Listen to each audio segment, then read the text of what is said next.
Good morning, everyone. Thanks for joining us this month of May for Grand Rounds. I'm going to go over the schedule for this month and then introduce today's speaker. So today we do have Dr. Laura Foster talking to us about evaluating neuropathy. Next week we have the Bertel visiting lecture with Dr. Jenny Sheffield, coming from the University of Michigan, who will be talking to us about mitigating bias in learner assessments. And then the third week of the month, we will have our own Dr. Adam Abraham, who's going to crack the code on prostate cancer screening for us when we should and should not be doing it. For today, we have, again, Dr. Laura Foster. Dr. Foster did undergraduate at Walla Walla University, medical school at Loma Linda University, neurology residency at the University of Minnesota, followed by fellowship at Mass General, Brigham Women's, Dana-Farber. And Dr. Foster is a subspecialist in both neuromuscular neurology as well as palliative care. Dr. Foster is the director of the ALS clinic here, and also does neuromuscle and palliative care within neurology. And we are very fortunate for her to join us this morning for this talk on evaluating neuropathy. When you have questions as we go, please go ahead, type them in the chat. We'll try to engage in those timely. And then if you're in the room and you have a question, please raise your hand and I'll circulate with the microphone. And with that, I'll turn it over.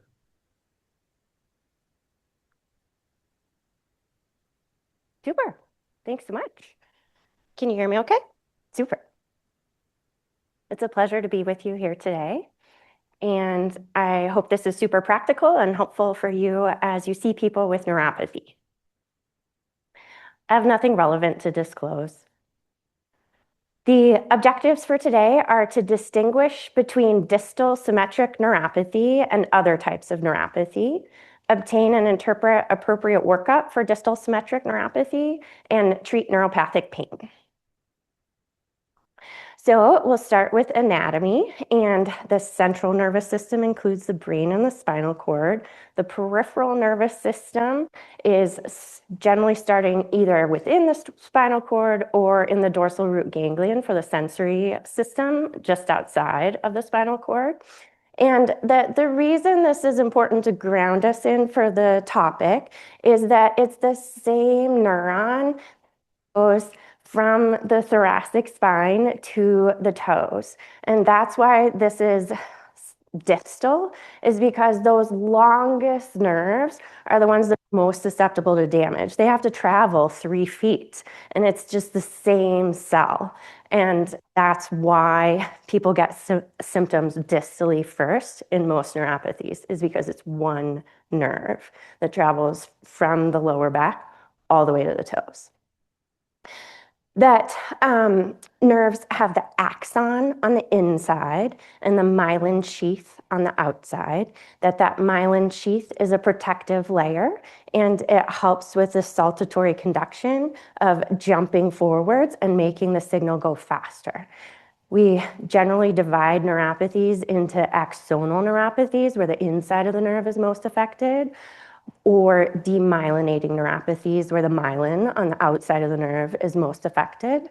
That distal symmetric neuropathies are all axonal, so it's the inside of the nerve that's most affected. That's by far the most common.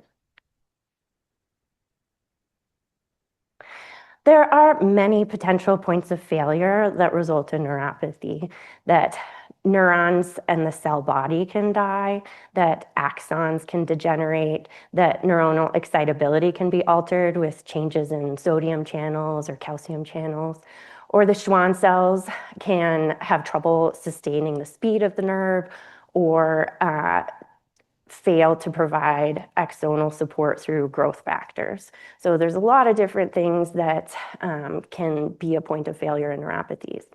The nerve damage leads to inflammation that results in activation and migration of macrophages into the nerve and the dorsal root ganglion, and that causes a release of pro-inflammatory cytokines and pain hypersensitivity. The sensory deficits depend on the type of nerve fiber activated or harmed in the neuropathy. So there's A alpha, A beta, A delta, and C types of sensory nerve fibers that they're listed here from biggest diameter to smallest diameter. That the biggest ones are the ones that control proprioception, that sense of where our joints are in space that helps us keep our balance.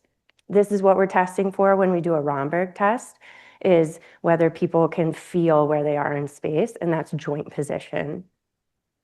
The A beta is pressure sensation. That's not supposed to be painful. That's like touches from something nearby against the skin.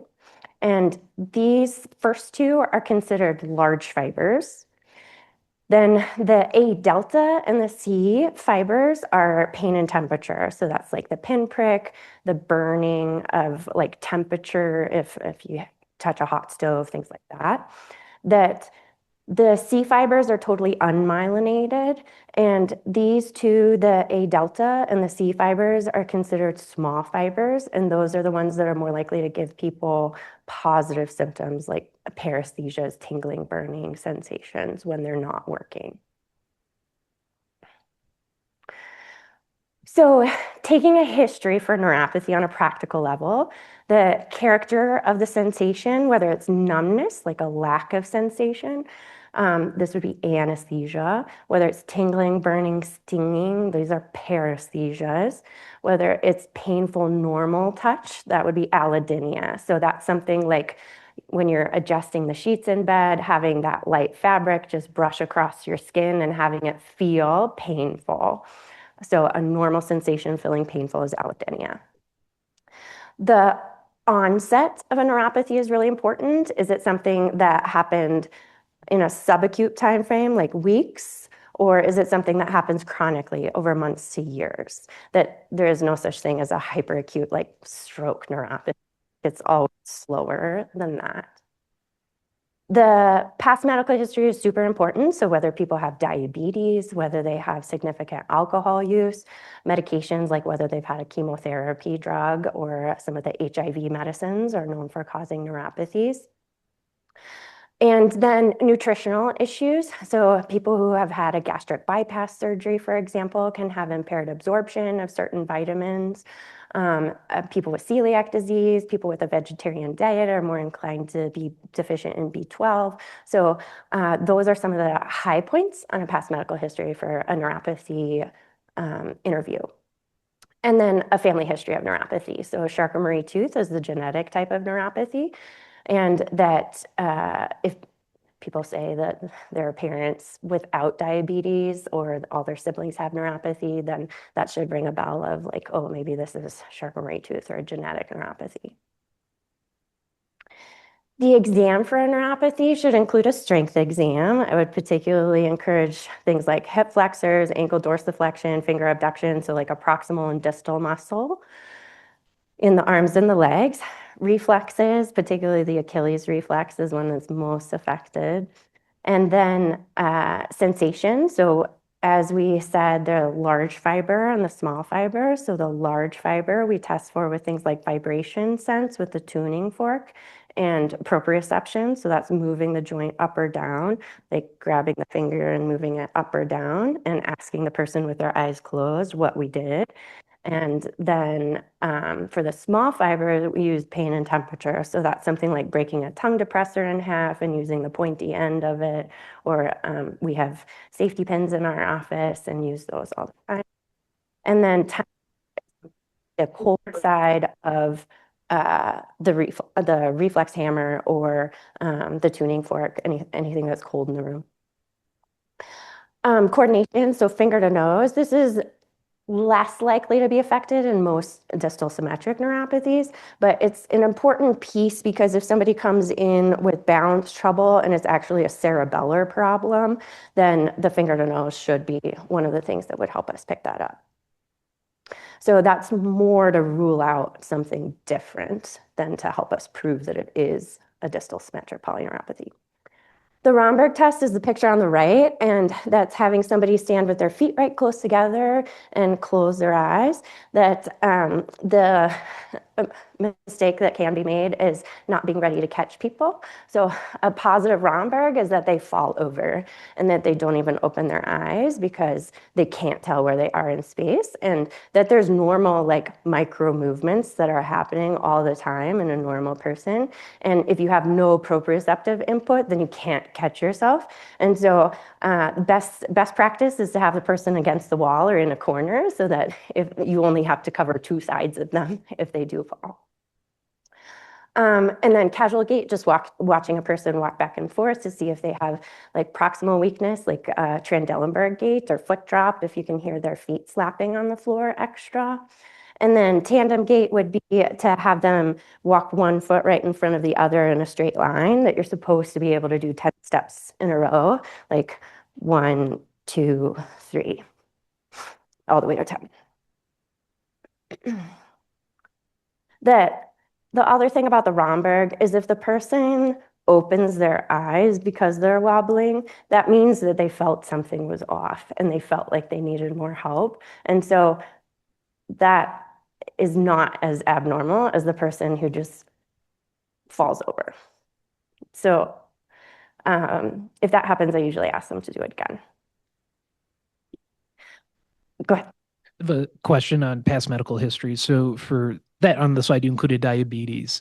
What about longstanding pre-diabetes? Can that also be associated with neuropathy? Absolutely. So if they have ever had an elevated hemoglobin A1C, even if it's now diet controlled or something like that, like they lost 20 pounds and it's back in the normal range, ever having insulin resistance sets people up for a distal symmetric polyneuropathy. And so any type of elevated glucose can cause the micro changes in the nerves that lead to a neuropathy. So pre-diabetes is also a risk factor for distal symmetric neuropathy.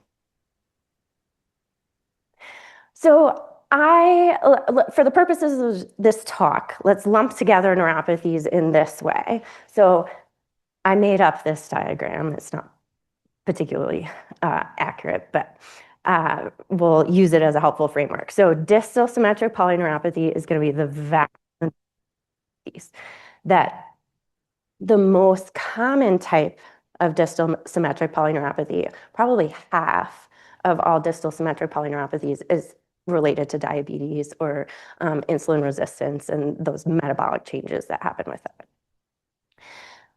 That if people have a large fiber neuropathy, like the distal symmetric polyneuropathy, that automatically means that the small fibers are affected.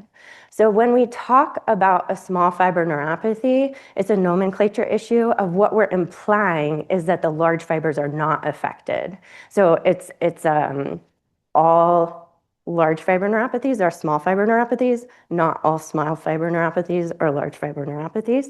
And so when we use the word small fiber neuropathy, we're implying that the large fibers are not affected. So that's why it's off separate.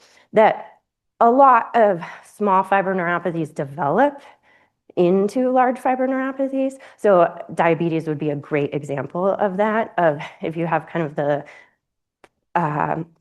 prodromal phase of diabetes and develop numb toes. There's probably small fiber at the beginning and then develops into large fiber, but you can have neuropathies that are only small fiber and only ever are small fiber. And we'll get, I have a whole section on that, but just for laying the groundwork. And then we're lumping everything else into this bucket. So this is Guillain-Barré syndrome, vasculitic neuropathies, chronic inflammatory demyelinating polyneuropathy. We're just putting that in the everything else bucket. So we'll start with the distal symmetric polyneuropathy. That's the bread and butter. So it's super common. 1% of all people have it. That by the time people are over 60, it's up to 10% of people. So it's more common as people age. That, as we said with the beginning, as far as the orientation to the nervous system, it affects the feet first. That as far as the length of the nerves go, by the time it gets to the knees is when it would affect the hands. And so if people have perfect sensation starting at their ankle and their hands are affected, that's a flag for it not fitting a distal distribution very well, because it should creep above the ankles before it affects the fingertips. Early involvement of the hands is a flag that we're not dealing with distal symmetric polyneuropathy. Now, two things can be true at once. So somebody may have regular carpal tunnel syndrome that affects the hands and a distal symmetric polyneuropathy, especially in the setting of diabetes. And so you can have that distribution if it's the combination of two things as well, but early hand involvement should be a flag that we're not dealing with a regular distal symmetric polyneuropathy. So the history, anesthesia or paresthesia starting in the feet, typically relatively symmetric. Most people have a worse foot, like they can say where it started, but it usually merges and becomes over a period of months, like they catch up with each other. Chronic, so developing over a period of months. If people can tell you like, oh, I was on vacation at this date, then it's probably not a distal symmetric polyneuropathy. People typically do not perceive weakness with this. That's related to muscle weakness. I think one of the questions I always ask people is, what are you doing when you feel weak? And if they say like, oh, it's so hard to get out of bed, I'm like, well, that's probably fatigue and something like more general. If people are saying, yeah, I feel weak getting upstairs, or I have a hard time getting up off the toilet, or doing my crocheting. So what are you doing when you feel weak? And people with distal symmetric polyneuropathy shouldn't be weak. So they may have mild imbalance. Exam may be totally normal, and it may have some of the following. So it shouldn't be more weakness than mild toe extension weakness or toe abduction, so being able to spread your toes apart. That decreased sensation distally may be present, both in large and small fiber modalities. Diminished or absent reflexes distally, like the Achilles would be the one that seems most affected, that they can fall with a Romberg or have difficulty with tandem gait. The workup is pretty limited. So for distal symmetric polyneuropathy, classic history, reassuring exam, it should be checked for diabetes or pre-diabetes, B12, and serum protein electrophoresis with immunofixation. That these are the three labs that the American Academy of Neurology recommends testing for distal symmetric polyneuropathy, that everything else has not been proven to be cost effective. So the likelihood that it leads to a different treatment or is a high enough hit rate to justify checking it for everybody is low. That I think to a certain extent, if they're in your office and have the opportunity to check their hemoglobin and make sure they're not anemic, like other stuff that you would want to do at an annual physical anyway, that's totally fine. Like vitamin D deficiency in the places with less sunshine, like sure, like if they're in your office, then it makes sense to think more broadly. But these are the only three that are recommended.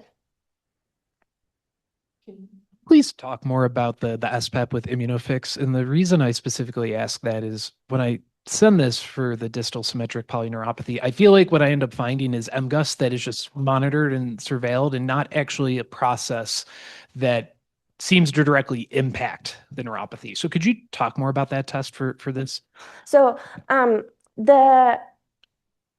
it's true. We could pick up a fair amount of MGUS that just generates some yearly lab type things, and that it's possible that people with a myeloma with something more sinister won't have more symptoms early on. And so there are enough that we pick up from a distal small fiber or distal symmetric polyneuropathy. There are enough that we pick up that does change management that that feels like it justifies the risk or the volume that we generate from that. So I agree. I have those people too, where oh, great, now you have MGUS added to your problem list, and we just do these yearly labs. But for it to feel worth it, or for it to be worth it, according to the data. And then another question is that we see a lot of TSHs being ordered for this. Is that something, because I think you just said these are the three labs that are recommended. So is the TSH TSH, is not on the list. I think my own opinion is that the person lands in your office, thyroid issues are prevalent. If they're in our clinic, we should check their thyroid just in general, but distal symmetric polyneuropathy does not have TSH as the recommended workup. But I don't think it's ever the wrong thing to check somebody's thyroid, just in general. That it is not indicated to do MRIs or EMGs. That the caveat with the EMG, why there's an asterisk there, is that in the population studies that we've done, there are about 20–30% of the time we're getting an EMG with the distal symmetric polyneuropathy changes management. And that's usually along the lines of picking up something in addition to the distal symmetric polyneuropathy, like a lumbar radiculopathy without a lot of back pain, or a carpal tunnel that is amenable to splinting or hand surgery, referral, things like that. And I would also say on a practical level, our institutional wait list for an EMG is about a month, and the neurology referral is 6 months. So I think that it's not wrong to get an EMG, and it is a more feasible way to get somebody else's eyes on it, to have somebody else check their reflexes, and that on a practical level, what happens if we see something that does require more work or immediate attention is that you've fast-tracked them, because once we have laid eyes on them in the EMG, we're going to scoot around the barriers that exist to getting them into clinic. So EMG is not indicated for distal symmetric polyneuropathy, and that I'm not going to poo-poo people for ordering it, or the same way, like, I don't think broadly in our medical system that's where we get the most waste. there's a question in the chat. There's a peripheral neuropathy panel in Epic that includes additional labs, for example, vitamin B6. Is that something that, I guess, could you talk to that? Is that something, for example, be getting later down the line if patient's not fitting the clinical picture? Like, should we be using that? Should we not be using that panel? I did not know that was in Epic, so I will go look at it. That B6 is something that is one of my cases that we may or may not get to, where it is something that is relatively hard to be deficient in B6. We're typically looking for a B6 toxicity, and that, spoiler, those are people who are drinking energy drinks or have those layers upon layers of supplements, like they take a B complex and a magnesium to help them sleep that also has B6 in it, and then they take a Red Bull and when they wake up. And so it's really hard to become toxic on B6 unless you're doing something besides eating regular food, like adding all your supplements together. That the recommended daily allowance is 2 milligrams, that some of these Red Bulls and other drinks have 8. And that the toxicities that develop can be in as low as 10 a day for a few months. So B6 should also, if it's high, make sure they were fasting for it. Sometimes I check it when, even if they're not fasting, and if it is normal, then I feel reassured. If it's high, then I say, come back fasting, and we'll recheck. Yeah. I guess the question then follow up with vitamin B is alcohol. I mean, because I think people with alcohol use disorder, will develop polyneuropathy, right? And is that the distal symmetric polyneuropathy where we should be maybe considering vitamin B for people with, heavy alcohol use, or Yeah. path? Is that something that you recommend or routinely check for?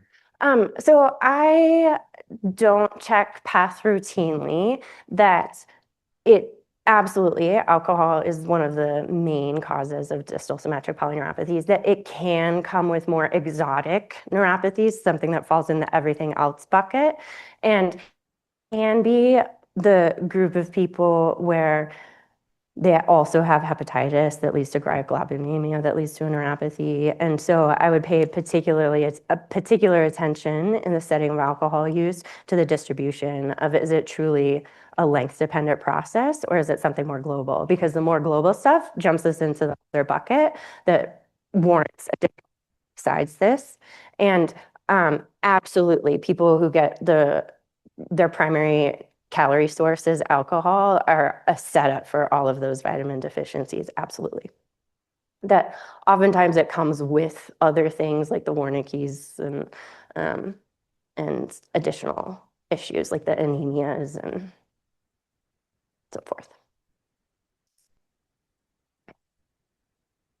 The other thing I'll say about B12 is that our lab's cutoff value is 280 or something like that, that we tend to supplement for 400, 500. So I think I just encourage people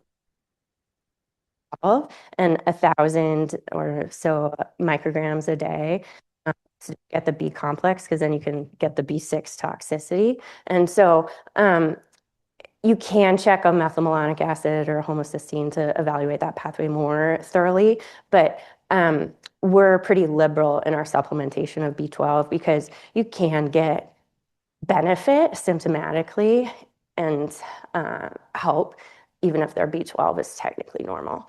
And I don't think you can take too much B12. So if we did get an EMG in a setting of a distal symmetric neuropathy, the report would say something like length-dependent sensory axonal polyneuropathy or length-dependent sensory motor axonal polyneuropathy. It should not say things like severe, demyelinating, mixed axonal and demyelinating, sensory neuronopathy. That would mean the cell body of the nerves and the sensory ganglion, motor neuropathy or motor neuronopathy. Those are all things that it should not say. I would say the mixed axonal and demyelinating is something in my practice is always a buzzword for like, what's the quality of this study? Because if people are using the normal values for interpretation and just throwing everything that's bolded as abnormal into the report, then it's going to say mixed axonal and demyelinating. And that as a neuromuscular specialist, it's like one of my pet peeves or nails on a chalkboard moments when people don't put their penny down on one or the other. Are times where they're truly mixed, but the number of reports that say that is relatively high compared to the times where it is actually mixed. Treatment recommendations in distal symmetric polyneuropathy are not specific, in part because we have such terrible tools to measure neuropathy. So if you look at the primary data, some of it is the primary outcome is the visual analog scale. And like, of course, we can't find anything reliable or precise to say about treatment when that's our primary outcome measure. That some of the more quantitative things that we have, like a Searle number of microvolts on a nerve conduction study, doesn't really correlate well with a person's symptoms anyway. And so we're really stuck with how to measure these. So this is just an example of a scale that is an example of the level of imprecision we're dealing with. That most of the trials are like an 8-week trial and only have one post-treatment data point. And so like, who knows? So we're kind of groping in the dark with this because polyneuropathy is such a range of what we're dealing with. And if you do a trial that only has 200 people in it, like you're gonna get a mess anyway.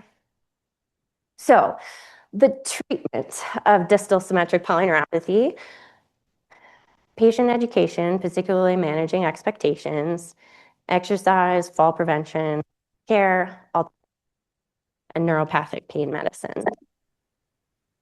And I think you could make an argument that this is more important or like for your buck. It's very therapeutic. I don't know if anybody did the set me own request training, but one of the questions to ask on there as we're leaving is there anything else you were hoping to cover today? And the number of times that I've asked that to a patient with a distal symmetric polyneuropathy where I'm kind of like, oh, you know, a dime a dozen, like, you'll be fine. And they ask me, am I going to have my feet amputated? I'm like, oh, I'm so glad you asked. I can really reassure you that this will not make it so that your feet are amputated. Like, you will keep your toes.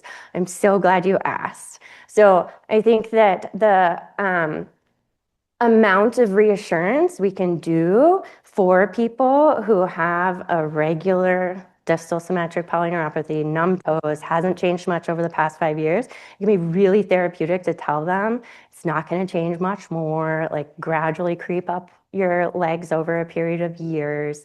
This is not what's going to land you in a wheelchair. Things like that can be really, really supportive and helpful.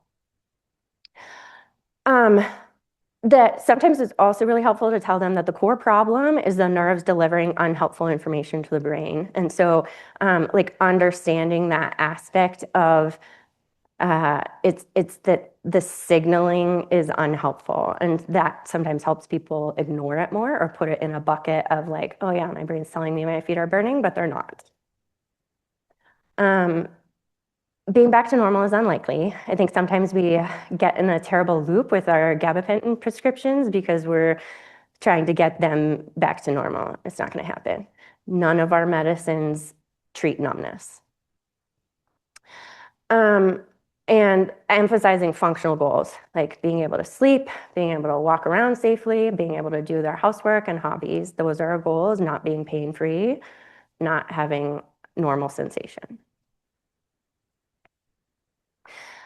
Moderate exercise helps neuropathy. So this is one study that tried to do a quantitative outcome of vibratory sense in the toes, and it did get better after doing 150 minutes a week of exercise on a treadmill at a specific target heart rate. Fall prevention. So your distal symmetric polyneuropathy is not going to land you in a wheelchair. A hip fracture might. So doing physical therapy to help improve balance, prevent falls, using gait aids as appropriate. I think home modification. So I would say that for people who are struggling, or especially the elderly, I think it does go a long ways to have a home physical therapy evaluation where somebody walks through their home and tells them, put a nightlight here. If this is where you always put on your shoes and socks, then put a chair there, put a bench so that you can sit down and do that rather than try to balance on one foot and fall over and bonk your head on the, whatever. The home health evaluation, they can also tell you to pick up your rug. Like, don't have this rug in the hallway. It's lovely and it shouldn't be there. And then avoid multitasking. So don't look at your phone while you're walking around. If you are trying to step over a curb, don't try to tell a story at the same time. Like if you're walking through a fairgrounds on uneven surfaces, like don't have your dog leash tied around your knee. Like, just some of those kind of common sense things. Foot care is also super important. So getting rid of your stilettos, wearing comfortable supportive shoes that are plenty wide, that sturdy slippers or house shoes. So people might step on things like pebbles and staples that fell on the ground or their craft supplies or whatever. That part of the problem here, when you have numbness in your feet, you don't feel the become a large wound in a short period of time. And so that's what the mirror is for. And that the word behind it is visualize feet to avoid some sores that you couldn't see. So I have people put a mirror on their bathroom floor and say, before you get in the shower, just look at the bottom of your feet on the floor, like people who aren't flexible enough to look at their feet like with their own eyes. So you can just put a mirror on the floor and look at them every day, see if you see something red, bleeding, growing, and do something about it. I would say cleaning between the toes, like if you can spread your toes apart in the shower, then you're getting water in between them and they're getting cleaned on their own. Once you get enough weakness that your toes don't spread apart, then you have to put a washcloth in between your toes in order to get the dead skin out of there and the normal, sweat that accumulates and stuff like that. So having people pay more attention to cleaning in between their toes can help prevent problems down the road. Using lotion, and then podiatry referrals for things like hammer toes. Once you get pressure sores on the toes, then that can become a bigger problem. Can we ask you some treatment questions? Sure. So I forget your exact phrasing, but before you were talking about gabapentin and there's not always a role for it. And you were also talking about expectation setting with patients. And so then what would you consider to be like a reasonable expectation for the benefit of gabapentin and the time to use it? So I think that in general, I would say I usually coach people around 10% improvement of like, if we can get 10% improvement from each of these things, like from an acupuncture, from a gabapentin, something like that, then I would consider that a win. A lot of the studies are closer to 50% with things like duloxetine. And I think that we're up against that issue of using a visual analog scale of like, who knows? So I think it's more a symptom of our medical system of like, we feel like we're doing more when we write a prescription. And I think that it's not wrong to use these medicines. I mean, I have people all the time who say, I'm about to run out of my Lyrica and that's what saves me. And last time this happened, I felt terrible. Um, and I believe them. And so I think that it's worth trying. That I think the bigger issue around things like gabapentin is around saying things like, this is not changing the health of your nerves. Like 10 years from now, it won't matter whether you are on gabapentin or not as to how healthy your nerves are. And if it's not working, take them off of it. 3 months later saying, have you tried a holiday without this? Like if it's at a low enough dose to do a week without it, then try that. And if they're miserable and can't sleep, then okay, we've proven to ourselves that it is doing something good. It's helping them improve their quality of life. Stay on it. We're increasingly getting questions about alpha lipoic acid. Could you talk about that? Go for it. No. Can Yeah. you, I mean, us as primary care docs get more questions from patients about it. Could you talk about So that? I'd tell my patient, yes, please take alpha lipoic acid. It has great data for it. That's as good as all the other stuff. It's low risk. It might make you nauseous. 300 to 600 milligrams a day. It's as effective as any of the other stuff that we use. And so by all means, it has some of the best data for it. I got confused when you said go for it. I thought you meant go ahead, ask the question. You're saying go for it, try it. The last question I'll ask before getting back to what you're saying. So for the home evaluations for safety, it can be difficult if the patient's not homebound sometimes to get that. What's your experience or recommendations for navigating that? I think that I have few moral qualms with checking boxes around like difficult to leave the home or something like that around like, I think this is the best thing for your health. I'm not asking for you to have customized personal training at home every day for 3 weeks from now. Like I'm asking for somebody to come and do a home safety evaluation. And so that's what it's for. I check the box that says home safety evaluation and say like twice to come over and help them get all their bath mats off the ground and say like, you should put a grab bar in here, or this is where a shower chair would be lovely for you, or things like that. So I haven't had a ton of trouble getting it covered in general. I think sustaining it is a totally separate issue, but just like a one-time home safety valve for somebody who's, you can say they're falling or fall risk or something like that.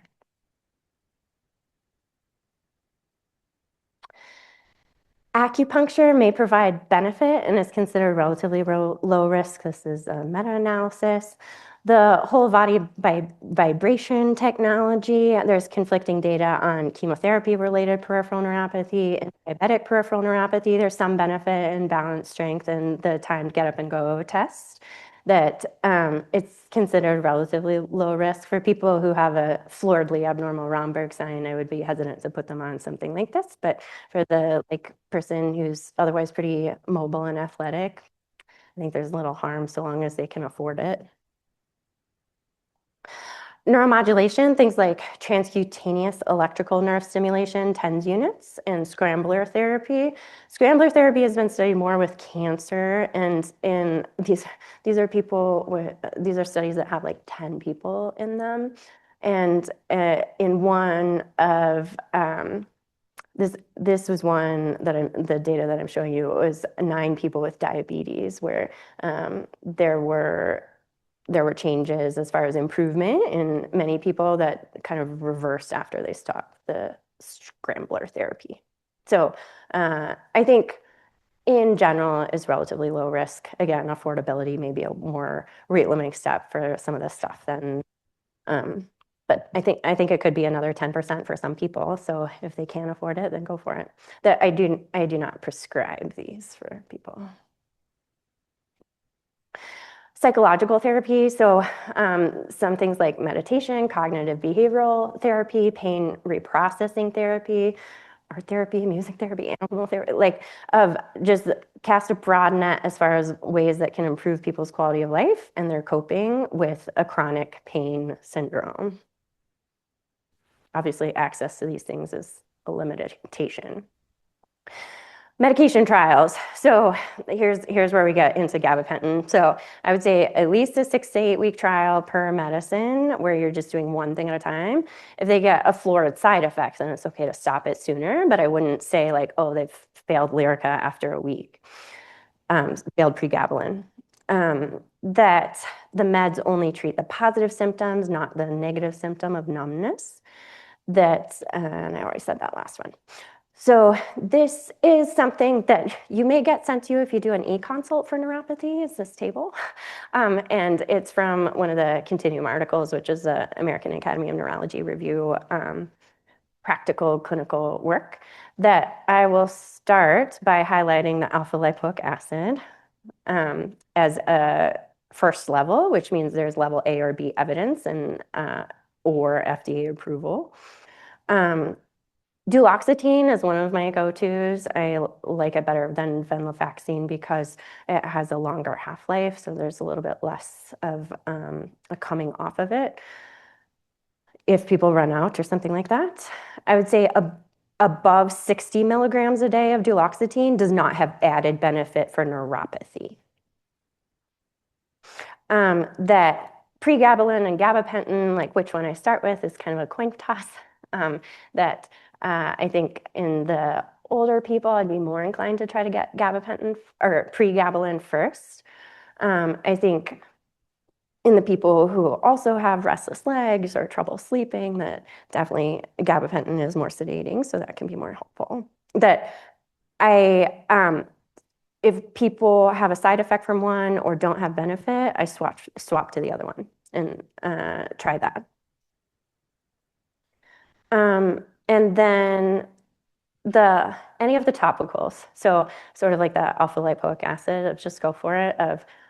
Like the worst thing that can happen is you kind of have a messy, like it's all over your hands and socks and stuff like that, and it doesn't work. But for some people, it's just enough to help them fall asleep. So I think that can be really, really good, especially if people are on 307 other medicines, so that you're not adding something else in there that will interact and complicate things.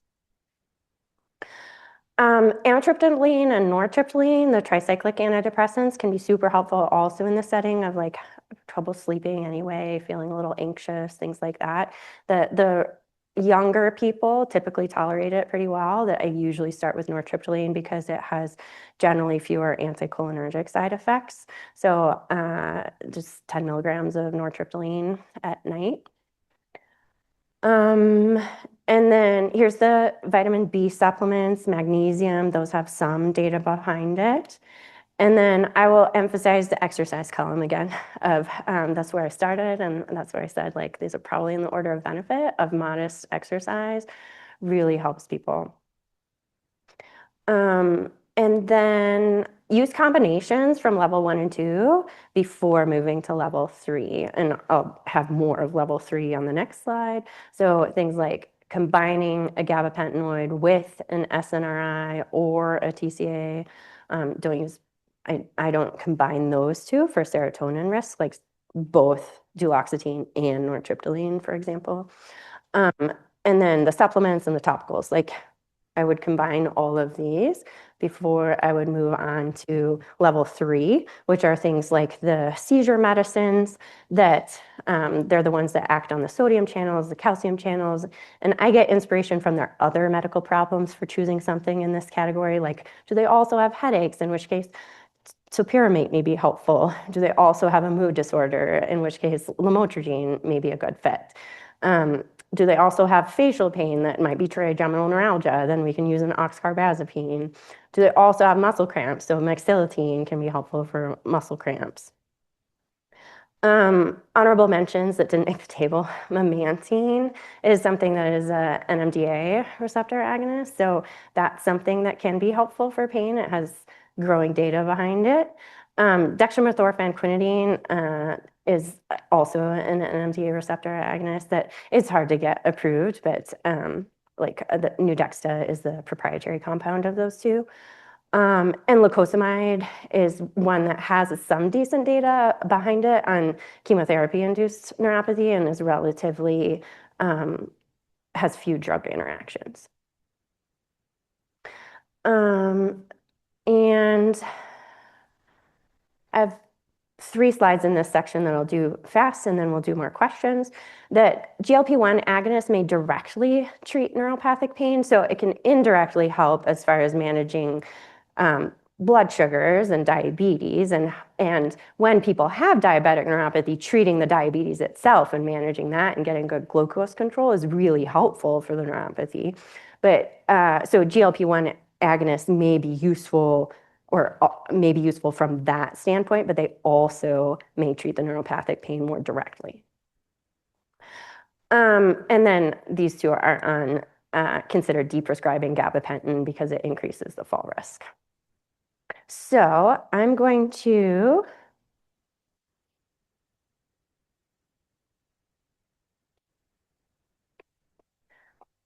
see if I can jump to my last slide that has the,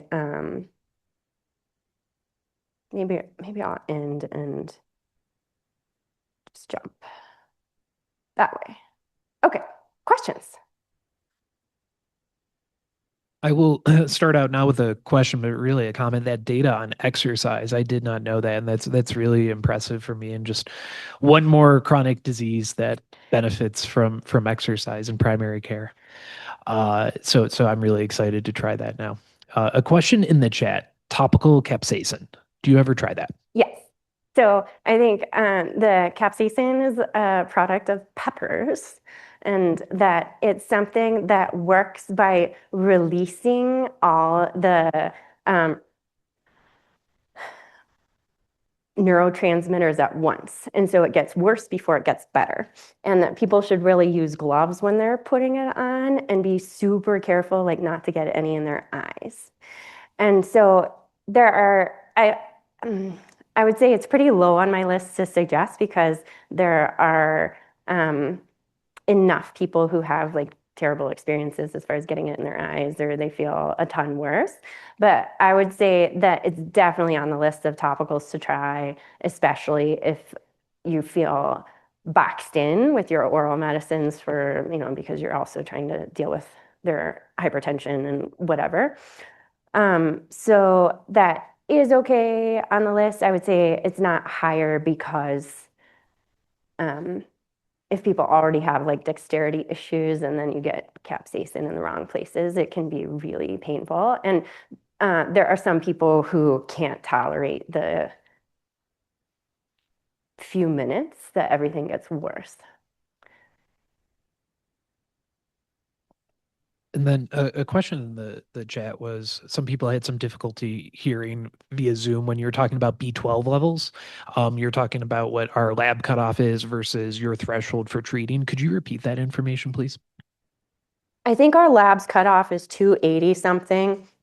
That I treat anything less than 500 because I think the risks of B12 supplement are so low and it's so cheap, and it might give some benefit. And because if I haven't already drawn the homocysteine or methylmalonic acid, I can't add it on because it's a different tube.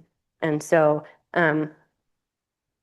I think it's easier to message them, just say, please take B12, than it is to bring them back to the lab to decide whether they're actually deficient in B12, because you can have a B12 that's above our lab's cutoff and an abnormal methylmalonic acid or homocysteine that suggests a deficiency in that pathway. We will have one more question today. All right, thank you. So you have a 40-year-old person who's coming into clinic, starting out, they have terrible diabetes, they're coming because they're numb, and you're saying, we're going to get your glucose under control, we're going to get all of this managed, but your feet will never be normal again. That's your expectant management, that the pain will always be there, the nerves will never send a correct signal, and the best we can hope for is that you will learn to cope with this. That's all, it's just, is there truly, I mean, I know you mentioned the limitations on the study follow-up periods, 8 weeks, 12 weeks. Yeah. But what do we know about like long term? I mean, this person's going to be alive hopefully for another 40 years. Yeah. Is there going to be a time in their life where, with the right diet and exercise and glycemic control and no alcohol and Yeah. 150 minutes of exercise a week, that they will ever get back to a normal, or I would say at least a pre, disabled state, a state where their nerves are sending correct Yeah. signals? Okay. So there's always hope. And I think one of the true in this person that you just met is, and I think them on the first visit, when the higher priority is probably getting their blood sugars down. So I would say for sure pick your battles, and we don't need to lead with your feet will never feel normal again. So I think that's one thing I would emphasize. I think that yes, they may feel significantly better, and I think setting an expectation sooner rather than later of nerves are so fragile. Even when, like, you have all the nerves that you're ever going to have. It's not like your skin or your gut that turns over. That there's neuroplasticity, so there's like building new connections, but that even when nerves heal, it's slower than watching grass grow. Like it's millimeters a week. And so even when there is nerve recovery, it takes so long. And so in that particular patient that you described, like my instinct is to offer hope and say, like, yes, we can get you in a better spot. Here's how we're going to do it. You're going to start this medicine. And so I think it's two sides of the same coin of that. Yes, we can get you better. Yes, we can get you in a better spot. There's reasons to follow the recommendations I'm making, and we may not get you back to 100%. Dr. Foster, thank you. We've had a really lively discussion. We've learned a lot from you, I think, about the history, the diagnosis, and treatment too for something we see all the time in primary care. So thanks so much for joining us today. Thanks for having me.